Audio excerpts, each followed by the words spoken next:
По притисокот од јавноста и медиумите, Заев се премисли. Сега вели дал насоки за нарачка на руската вакцина, а до вчера тврдеше дека ќе ни биде вишок.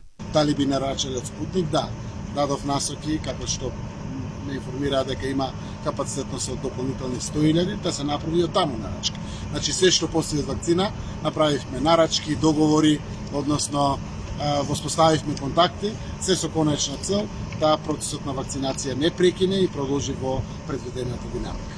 До вчера пак не убедуваше во нешто друго и оперираше со бројки. Прво кажа, ке сме имале 3 милиони вакцини, па после 24 часа излезе со друга бројка. Спомена 5 милиони дози. Тоа што е уплатено или договорено со Кина, тоа што го имаме како понуда со соседите, дел помогна, дел се уште понудите се отворени. На крај може да се доведете во состојба да имате 3 милиони вакцини за 1 милион граѓани вакцинација или 2 милиони потребни вакцини. Така да тука се прави одмерувањето. Ако продолжиме да порачаме од Спутник, следно е веројатно AstraZeneca, па нови количини од Pfizer, па нови количини од Sinopharm и ќе се затекнеме да имаме 5 милиони вакцини во држава. Тоа е недозволиво заради рационалноста и наменското трошење на јавните пари. Инаку за набавка на руските вакцини на Македонија и било понудено уште во септември, обелодени од руската амбасада во Скопје. Но владата за овие понуди не дала повратни одговори. И додека Македонија се мисли дали да ја нарачува руската вакцина Спутник В, во време кога на располагање има вакцини само од еден производител и тоа донирани.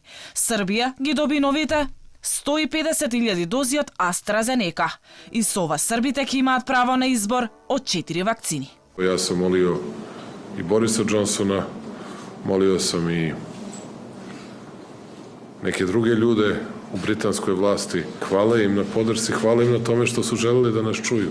Pažnji koju su posvetili jednoj maloj Srbiji i hvala im na kraju krajeva na tome što AstraZeneca vakcine stižu u Srbiju mnogo pre nego u najveći deo drugih zemalja na našem kontinentu.